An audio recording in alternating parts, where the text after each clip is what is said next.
Next है आपके पास world heritage sites.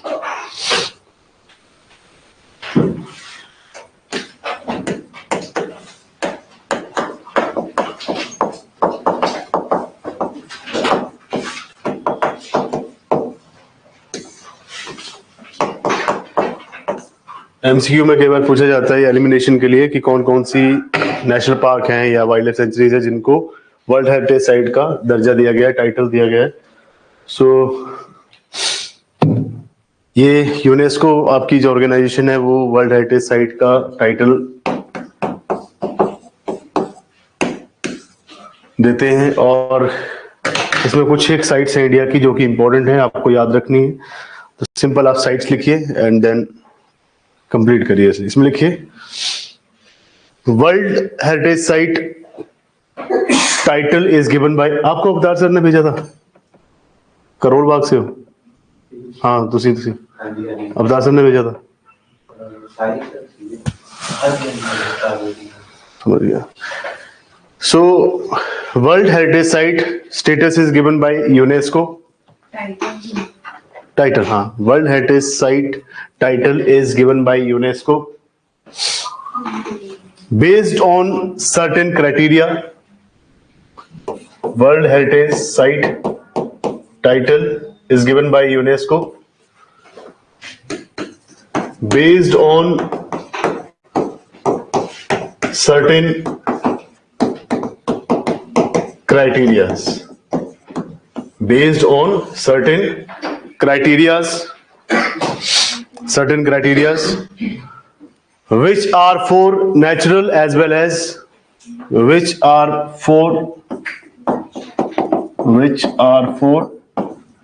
natural as well as man-made, which is for natural as well as man-made World Heritage Sites. World heritage sites. अब लिखिए important world heritage sites in India are important world heritage sites in India are important world heritage sites in India are. First point लिखिए, first is Great Himalayan National Park. Great Himalayan National Park, Great Himalayan National Park. Sundarbans, Sundarban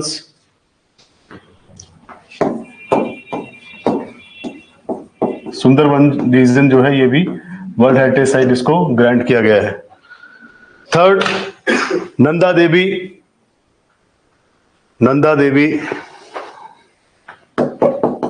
NANDA Devi, Nanda Devi. Next मनास या मानस, इकट्ठा लिख लीजिए इसको, Manas and Kaziranga, Manas and Kaziranga. Fifth is Western Ghats, and last is, एक मिनट, Western Ghats,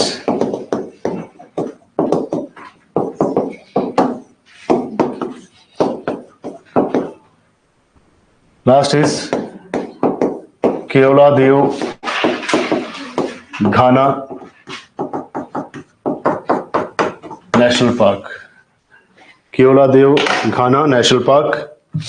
तो ये आपके वर्ल्ड हेरिटेज साइट्स हैं कुछ एक इंडिया में, जिसमें से ग्रेट हिमालयन नेशनल पार्क है, सुंदरबन रीजन है, नंदा देवी, देन मनास और and Kaziranga, Western Ghats and last is Keoladeo Ghana National Park. So these are the world heritage sites जिनको टाइटल मिला हुआ है। आगे आप लिखिए the total number of world heritage sites in India, total number of World heritage sites in India are more than 40, are more than 40. Fix अगर लिखना है तो 43 है अभी total, more than 40, out of which 35 are cultural, out of which 35 are cultural, 35 are cultural, 7 are natural, 7 are natural, 7 are natural, out of which Kanchenjunga is mixed, out of which Kanchenjunga is mixed, Kanchenjunga is mixed cultural as well as natural heritage site. Kanchenjunga is mixed cultural as well as natural world heritage site. तो ये cultural भी है और natural भी.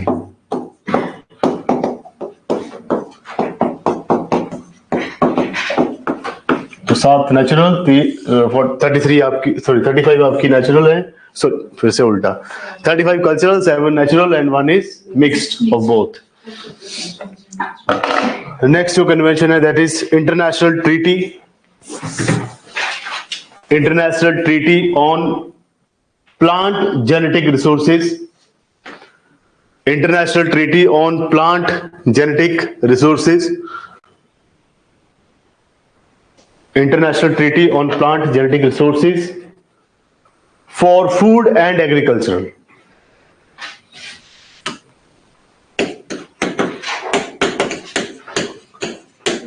International Treaty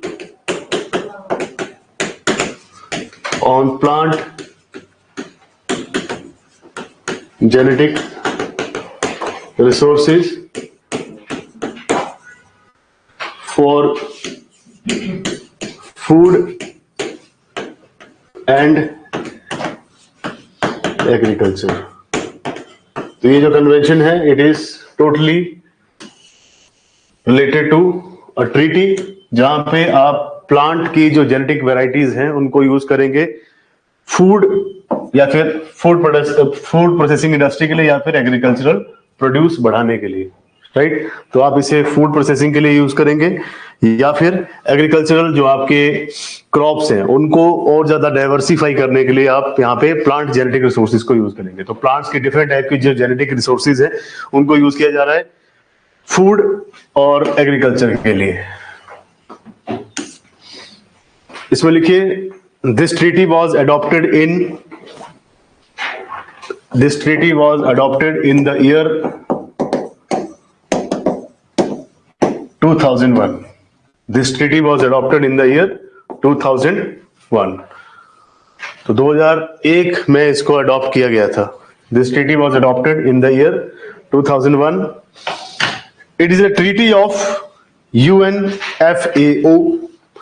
It is a treaty of UNFAO.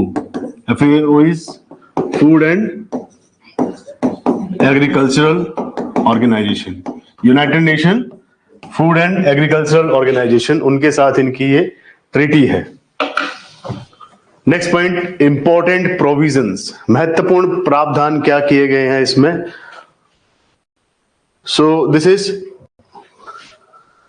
Next point, important provisions. What are the important provisions of this treaty?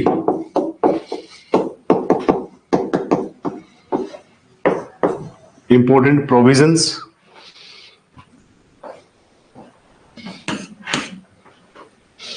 For example जहां पे भी biotech में आपके पास किसी भी टाइप की मेडिसिन की बात आती थी तब आप कहते थे US FDA department, that is क्या था वो, फूड एंड ड्रग्स एडमिनिस्ट्रेशन, है ना. अभी आपके पास अगर एग्रीकल्चर का तो यहाँ पे फूड एंड एग्रीकल्चर की बात करें क्योंकि दोनों ही काम के लिए आपने प्लांट जेनेटिक रिसोर्सेज को यूज करना है. सो इसके कुछ एक इंपॉर्टेंट प्रोविजंस है, कुछ एक इन्होंने प्रावधान रखे हैं इसमें. सो पॉइंट वाइज लिखिए.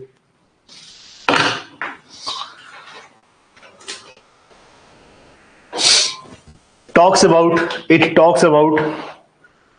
multilateral systems. It talks about multilateral system.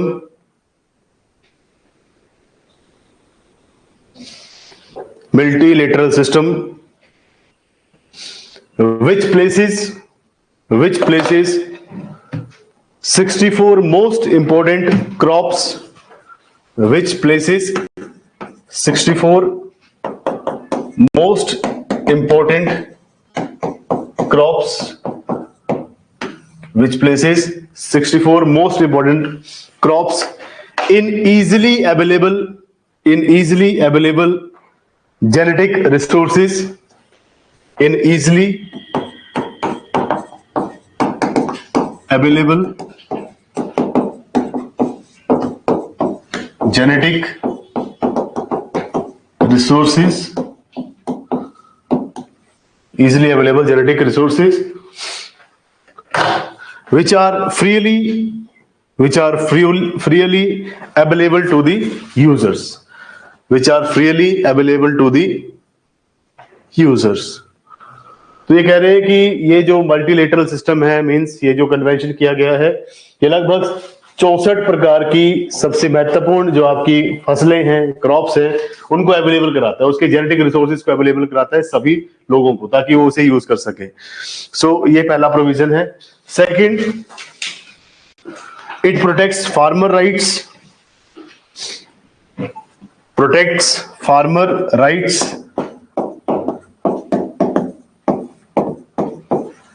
farmers rights and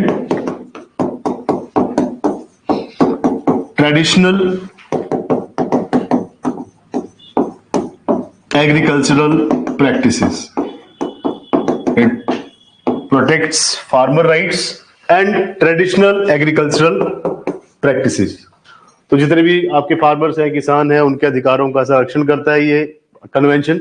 और जितने भी आपकी परंपरागत जो कृषि के प्रैक्टिसेस थी, मेथड्स थे, उनको भी कंजर्व करने की बात करते हैं. Third,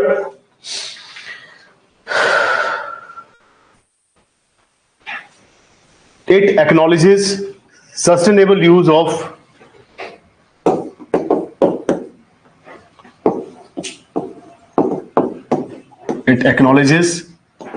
sustainable use of 4 main crops, acknowledges sustainable use of 4 main crops of the world, 4 main crops of the world, such as crops of the world, such as कौन सी हैं? राइस, व्हीट, और बताइए, rice, wheat, potato and मेज. Potato and मेज सबसे important है ये. हाँ जी, कपास एडिबल नहीं है ना, उस खा नहीं सकते उसको. कपास कह रहे, कपास. कॉटन खा तो ना सकते हैं, कॉटन कैंडी खा सकते हो, और भी बैन कर दी कुछ एक स्टेट्स ने. So it acknowledges sustainable use of 4 main crops of the world, that is rice, wheat and potato, maize. तो पूरे वर्ल्ड में सबसे ज्यादा जो आपकी सबसे महत्वपूर्ण 4 फसलें हैं, उनका सस्टेनेबल यूज करना है, उसका सतत तरीके से उपयोग करना है, so that अगली जनरेशन के लिए भी बफर स्टॉक बचा रहे.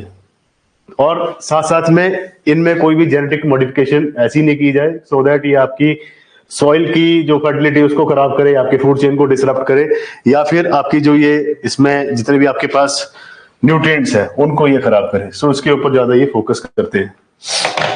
अब लिखिए, इसी में it also recognises other local crops such as local crops such as millets, others local crops such as millets. क्या होता है ये?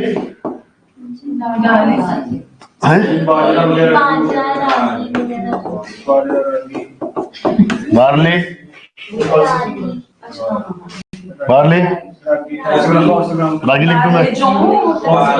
अरे धीरे धीरे, सिंपल आपने मिलेट्स लिखना है, ठीक है? Millets, local crop such as millets, full stop.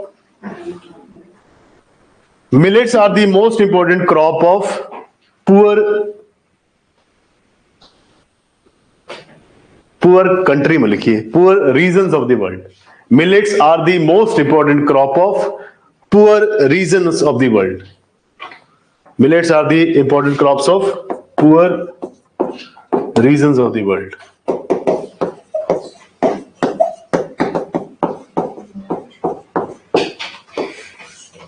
तो ये इंपॉर्टेंट क्रॉप है जितने भी गरीबी रेखा से नीचे वाले देश है, ना कि गरीब देश. मतलब यूएन के हिसाब से गरीबी रेखा से नीचे है, बट गरीब नहीं कह सकते किसी को. आगे लिखिए, they are important because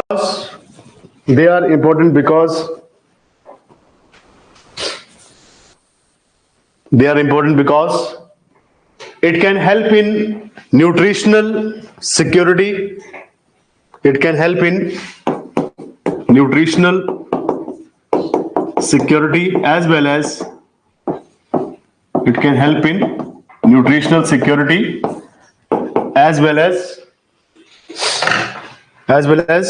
increasing the farmer's income.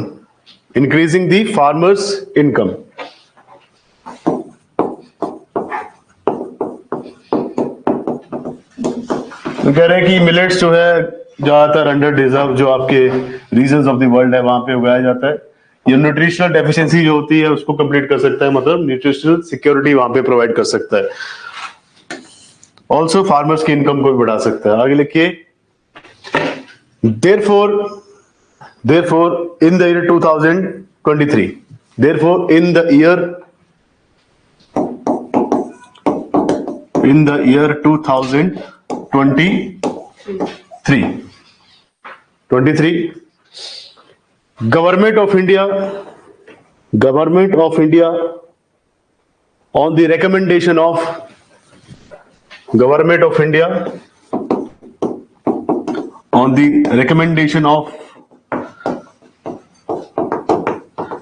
recommendations of UN Food and Agricultural Organization,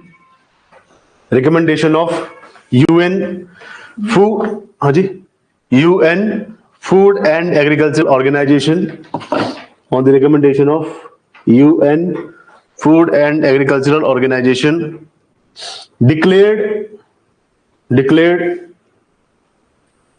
2023 as the year of millets. 2023 as the year of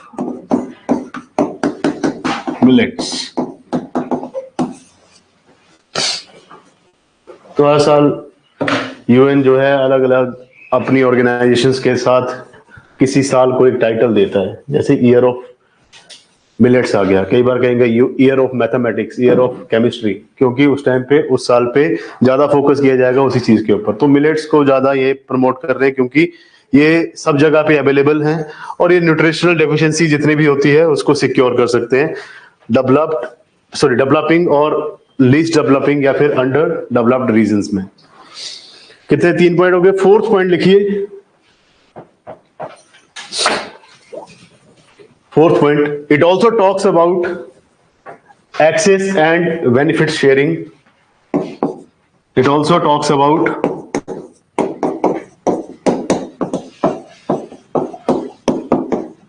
access and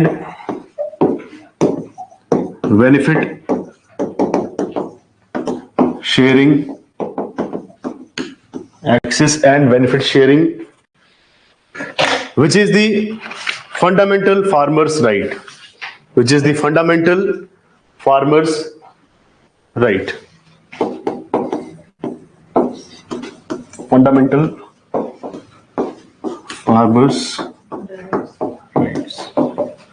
simply कह रहे हैं कि जब भी कहीं पे अगर प्लांट जेनेटिक रिसोर्सेज को यूज करके कोई बेनिफिट हो रहा है तो सबसे पहले फार्मर्स को उसका एक्सेस होना चाहिए. फार्मर्स के पास उसकी एक्सेसिबिलिटी होनी चाहिए, जो बेनिफिट्स है, जो फायदे हैं वो फार्मर्स तक पहुंचने चाहिए, क्योंकि ग्राउंड लेवल पे वही काम कर रहा है और ये इसका फंडामेंटल फार्मर राइट है या फिर फंडामेंटल राइट है, ये इसका मौलिक अधिकार है। सो ये 4 प्रोविजंस हैं आपके United Nation Convention on plant genetic resources for food and agriculture. Ramsar convention हमने किया हुआ है already, next convention Ramsar convention था, तो आप रामसर कन्वेंशन लिखिए एंड देन ऑलरेडी डन, तो ऐसे लिखिए रामसर कन्वेंशन या फिर ऐसे टिक लगा के आगे चलिए। ये 5th था रामसर, जो अभी तक आप कर रहे हो उसमें से 5th है ना, ये सुबह से चल रहा है, मतलब कन्वेंशन ऑफ बायोलॉजिकल डाइवर्सिटी से लेके ये 5th है। 6th पे आइए, United Nation Convention on law of the sea, है ना, ये कई बार पूछते हैं एग्जाम में, यूएन क्लॉज। एक मिनट, United Nations Convention on the law of the sea. तो संयुक्त राष्ट्र का या फिर यूनाइटेड नेशंस का एक कन्वेंशन है जो कि मरीन जितने भी आपके रूल रेगुलेशंस हैं, कानून है, उनके ऊपर काम करता है, राइट। सो शुरू कर दीजिए लिखना, क्योंकि लिखेंगे तभी कंप्लीट होगा ये। इसमें लिखिए, the first proposal for such treaty, first proposal for such treaty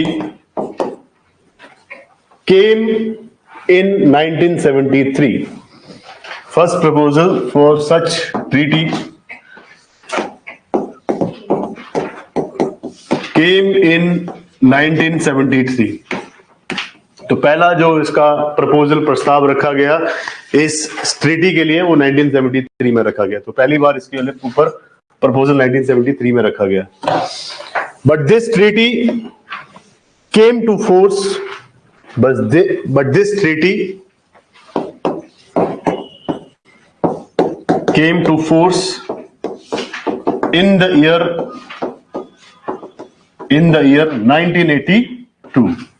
But this treaty came into force in the year 1982 after the third meeting of came into force in the year 1982 after the third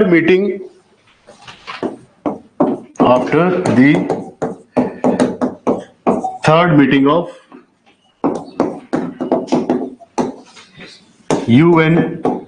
UNCLOS, United Nations Convention on Law of the Sea. Full stop. It is legally binding treaty. It is legally binding treaty. कानूनी रूप से ये सबके ऊपर बाध्य है, सबको मानना होगा इसको। So it is legally binding treaty,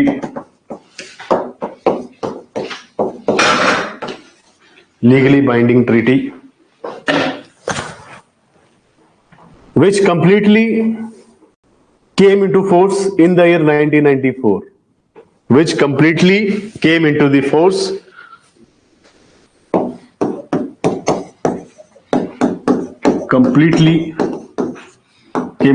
in the year 1994. तो 1994 में प्रॉपरली इसने काम करना शुरू किया।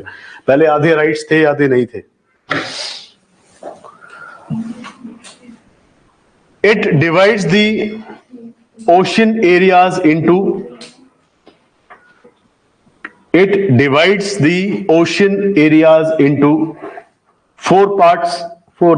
5 parts.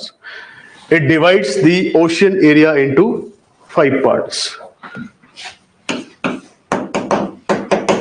Divides the ocean areas into 5 parts. सभी पार्ट्स इकट्ठे नहीं लिखेंगे, फर्स्ट लिखेंगे, उसको एक्सप्लेन करेंगे, समझेंगे, देन आगे चलेंगे। तो ये ऐसी ट्रीटी है जो कि जो आपके समुद्री एरियाज हैं, जितने भी आपके मरीन एरियाज हैं, वहां पे कौन सा कानून चलना चाहिए, वहां पे UNCLOS चलता है, राइट। आप किसी भी समंदर में विदाउट परमिशन नहीं घुस सकते। उसके लिए कुछ एक रूल रेगुलेशंस है, कुछ एक कानून है, और डिटेन भी किया जाता है। कुछ एक एरियाज है जहां पे आप ट्रेड कर सकते हैं, कुछ एक एरियाज है जहां पे आप ट्रेड नहीं कर सकते, कुछ एक इनलैंड है, कुछ एक टेरिटोरियल है, कुछ कंटेजियस एरियाज हैं। तो अलग अलग इसके क्राइटेरियाज बना रखे हैं उन्होंने, इसको 5 तरीकों से इन्होंने डिवाइड कर रखा है। सो पहला जो पार्ट है that is inland sea. Inland sea, तो पहला जो criteria that is inland sea. Inland का मतलब क्या होता है? इंटरनल, आंतरिक, मतलब आपके एरियाज के अंदर, आपके टेरिटरी के अंदर। तो इसमें लिखिए it refers to all waters, it refers to all waters and waterways, it refers to all waters and waterways, it refers to all waters and waterways on the landward side of baseline, on the landward side of baseline, landward side of the baseline. There is no interference of foreign country. There is no interference of foreign country. There is no interference of foreign country. कौन सा होगा India का ऐसा part जहां पे foreign country आके आपके साथ इंटरफेयर नहीं कर सकती? इंडिया का कोई इनलैंड बताइए, वाटर वे।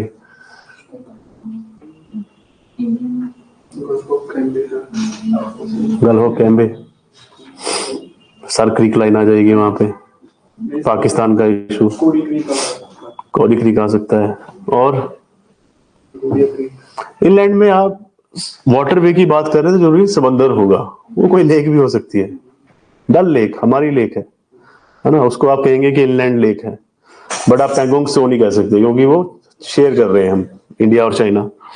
ऑल्सो और कोई वाटरवे चिली का हमारे पास है, किसी और कंट्री का उसके साथ लेना देना नहीं है। तो ऐसे वाटरवे जो कि आपकी कंट्री के लैंड के बीच में, लैंडवर्ड साइड पे है और वेस्ट लाइन पे है, राइट।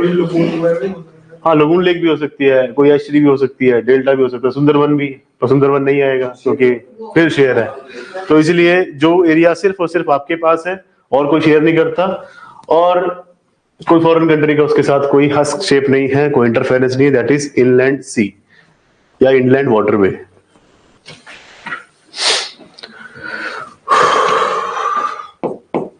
सेकेंड पॉइंट,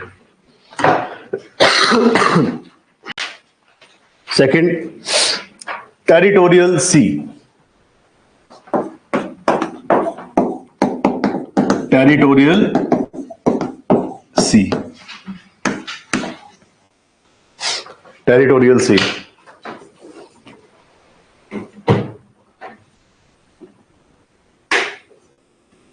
इसमें आप लिखिए any country is free to set,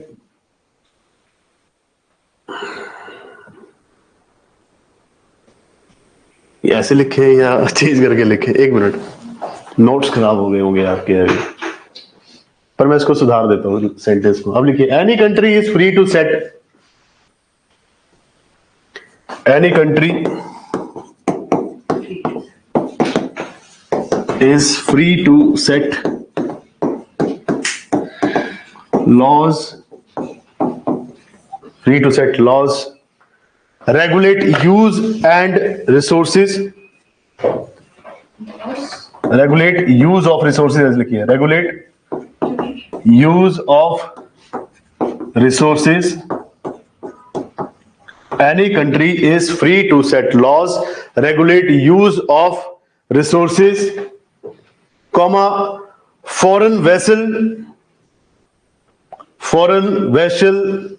foreign vessels do not,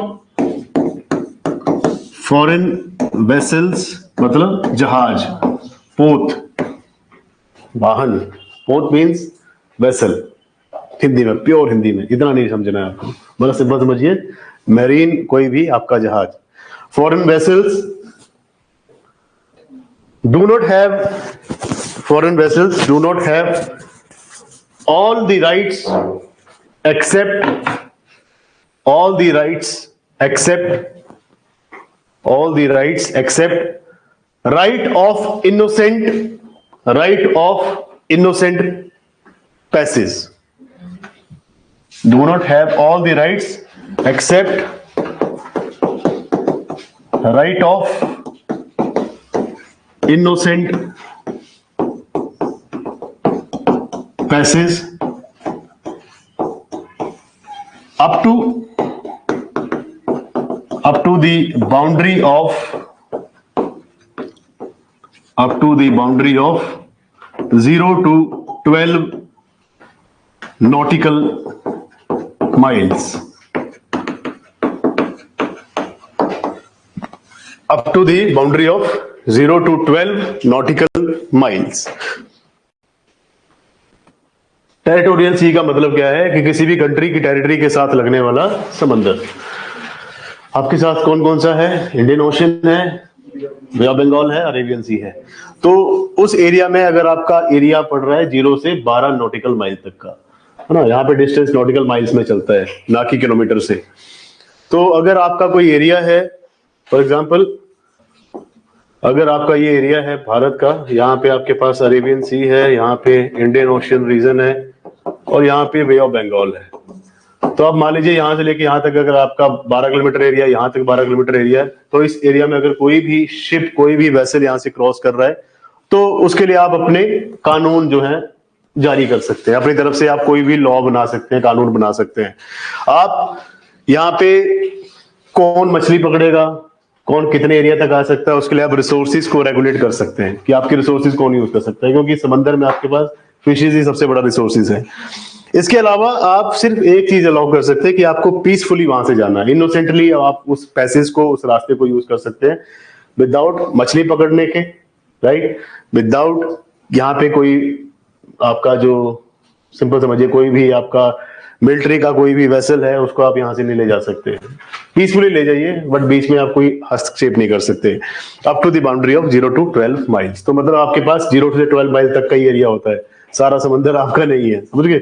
सो ये पूरा का पूरा एरिया जो है दैट इज अप टू, मतलब यहाँ से भी 12 माइल, यहाँ से 12 माइल, सॉरी नॉटिकल माइल्स, और यहाँ से भी 12 नॉटिकल माइल्स। इसके बाद का जो क्षेत्र है वो किसी और टेरिटरी में लग जाएगा। तो इसको बोलते हैं आप टेरिटोरियल सी। एक तो हो गया इनलैंड, आपके लैंड के अंदर पाया जाने वाला सी या कोई वाटर वे, एक जो कि आपके लैंड के बेस लाइन के बाहर घूम रहा है, तो ये पूरा का पूरा एरिया। नेक्स्ट पे आइए, नेक्स्ट पे नॉटिकल माइल सिंपल समझिए, एक मील कितना होता है? 1.6 किलोमीटर। वैसे ही नॉटिकल माइल जो है ये यूज किया जाता है कहां पे? समंदर में, डिस्टेंस को मापने के लिए। अब आप चेक कर लेना कितना किलोमीटर पड़ता है ये, मैं चेक करके बता देता हूँ आपको। कौन कह रहा है? क्लास है, जब तक टाइम है तब तक आप लगा लो, आप खुद ही 1.5 घंटा तो क्लास होएगी, आधा घंटा टेस्ट होएगा। टेस्ट वही होगा 22 फिर रिजल्ट जो आपने पढ़ा था लास्ट टाइम। सुखदेव होंडा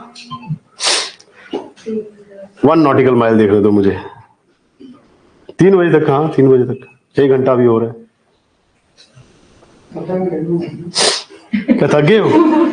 थक गए हो? नहीं वही कल खा रहे थे, क्या था बैठ तो आपसे भी। बिल्कुल बिल्कुल।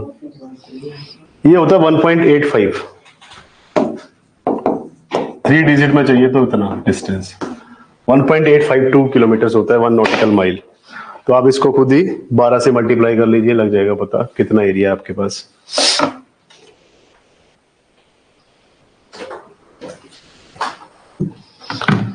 ठीक है, नेक्स्ट है आपके पास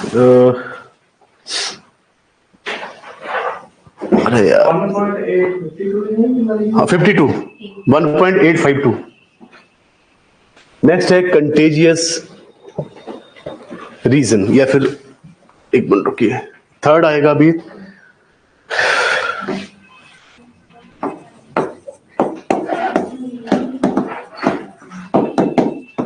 कंटेजियस रीजन और zone.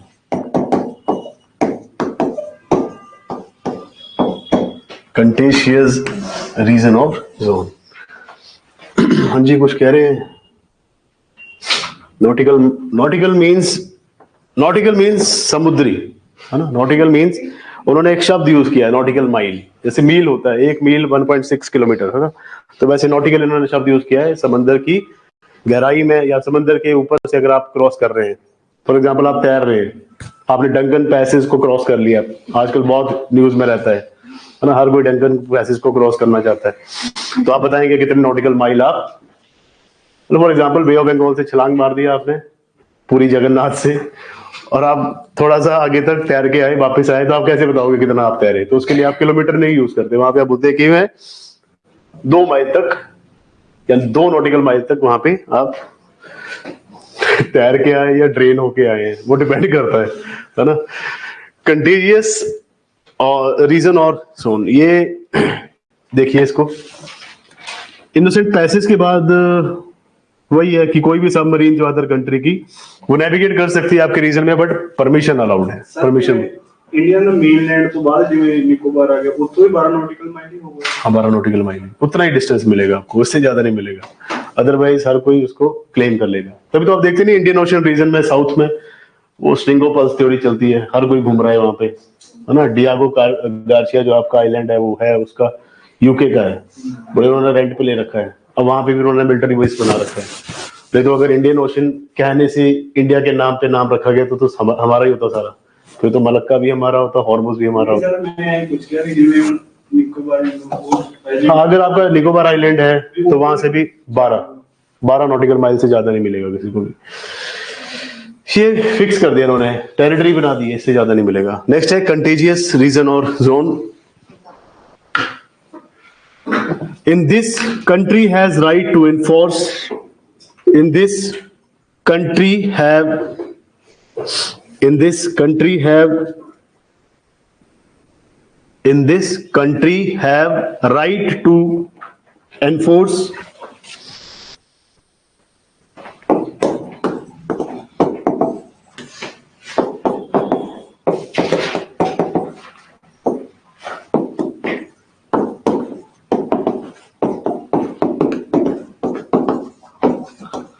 right to enforce taxation. Country have right to enforce taxation, pollution, custom, taxation, pollution, custom and immigration laws.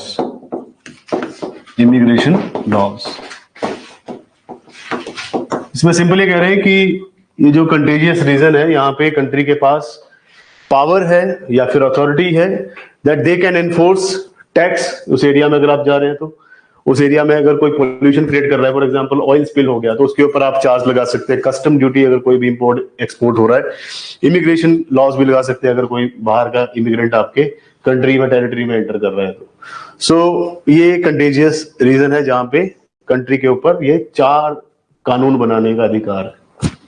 Next बढ़िए, इसमें ऐसा कुछ है नहीं समझाने वाला, आपको समझ में आ ही रहा है, ऐसा मैं सोच के चल रहा हूँ, है ना। बाकी आप पता नहीं नींद में है या इनएक्टिवेटेड है, उसके लिए क्या ही कर सकते हैं। एक्टिव रहो, एक्टिव। ये क्वेश्चन पूछा गया है UNCLOS, that is Convention on law of the sea, है ना। ये आप देखेंगे प्रीवियस ईयर क्वेश्चंस में आता है ये। 4th टाइप इज सबसे इंपॉर्टेंट,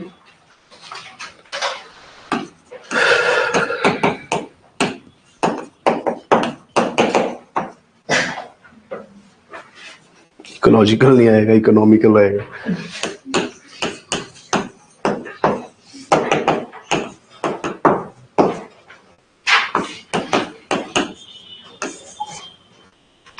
एक्सक्लूसिव इकोनॉमिक जोन कहाँ पे है भारत में? एक्सक्लूसिव इकोनॉमिक जोन बताइए।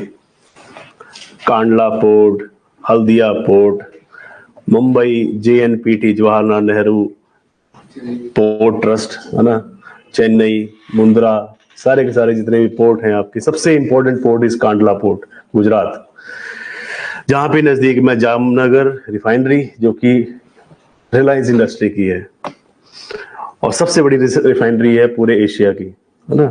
सो इसलिए Kandla port is the EEZ area.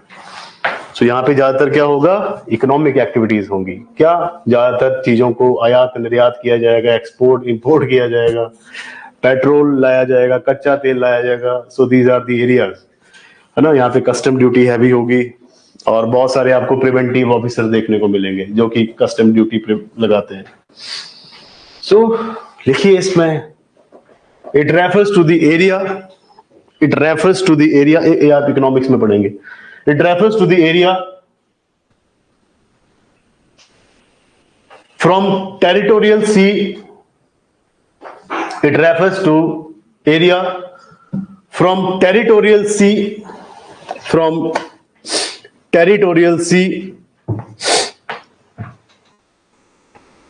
up to 200 nautical miles, territorial sea to 200 nautical miles, territorial sea to 200 nautical miles, where country has, where countries have, so they, where country have sole, SOLE, sole means अकेले, उसकी authority है, sole exploitation right, where country have sole exploitation rights, exploitation rights over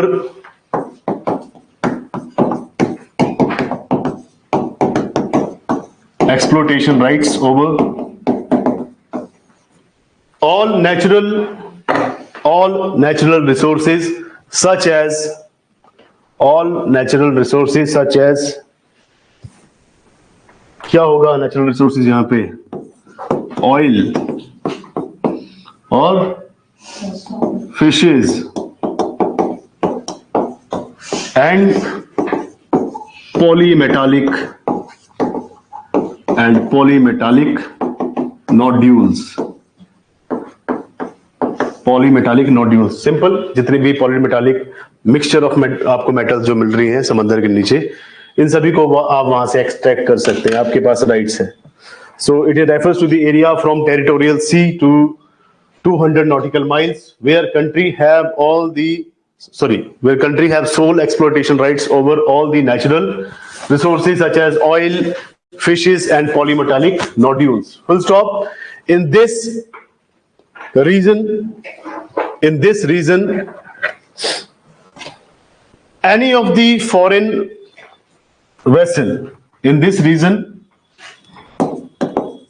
any of the foreign vessel, any of the foreign vessels have right, any of the foreign vessels have right or freedom of navigation, right or freedom of navigation, right or freedom of navigation।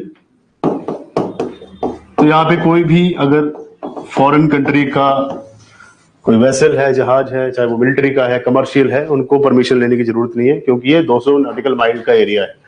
आपके पास सिर्फ और सिर्फ natural resources का ही right है, आप किसी को रोक नहीं सकते। यहाँ पे टैक्सेशन नहीं होगा, यहाँ पे सिंपल, यहाँ टैक्स नहीं लगा सकते आप क्योंकि वो एरिया है, उसको गुजरना है वहां से। पर अगर आप कभी ऐसा करते हैं तो फिर जिस कंट्री का होगा और जिस कंट्री के आसपास की कंट्रीज का होगा, फिर नेवल हो जाएगा, वॉर स्टार्ट हो जाएगा। Freedom of navigation comma overflight, मतलब वहां से फ्लाइट भी गुजर सकती है, ओवरफ्लाइट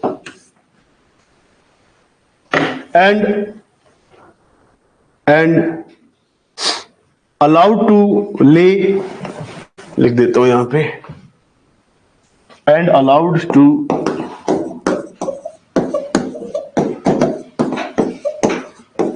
ले submarine